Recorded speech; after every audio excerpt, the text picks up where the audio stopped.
വാർത്തയിലേക്ക്. സൗദിയിൽ ദന്തചികിത്സാ മേഖലയിലെ സ്വദേശിവൽക്കരണം 55% ഉയർത്തി. 3 അതിൽ കൂടുതലോ ദന്ത ഡോക്ടർമാരുള്ള സ്ഥാപനങ്ങളിലാണ് പദ്ധതി നടപ്പിലാക്കുക. സ്വദേശികളായ ദന്ത ഡോക്ടർമാരുടെ തൊഴിലില്ലായ്മ നിരക്ക് കുറയ്ക്കുകയാണ് പദ്ധതി ലക്ഷ്യമിടുന്നത്.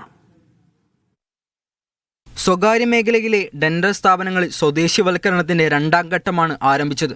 ദന്തചികിത്സാ മേഖലയിലെ സ്വദേശിവൽക്കരണ നിരക്ക് 55% വർദ്ധിപ്പിച്ചു. 3 അതിലധികമോ ദന്ത ഡോക്ടർമാരും ജീവനക്കാരുമുള്ള എല്ലാ സ്വകാര്യ സ്ഥാപനങ്ങൾക്കും നിയമം ബാധകമാണ്.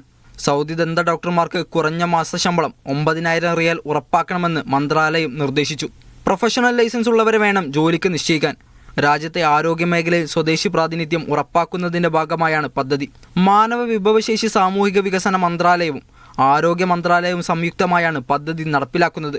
നിയമം ലംഘിക്കുന്ന സ്ഥാപനങ്ങൾക്കെതിരെ കർശനമായ പിഴയും മറ്റ് നിയമ നടപടികളും ഉണ്ടാകും. സ്വദേശികളെ നിയമിക്കുന്ന സ്ഥാപനങ്ങൾക്ക് വിവിധ ആനുകൂല്യങ്ങളും പിന്തുണയും സർക്കാർ വാഗ്ദാനം ചെയ്യുന്നുണ്ട്. Sabith Saleem, media 1, Jeddah.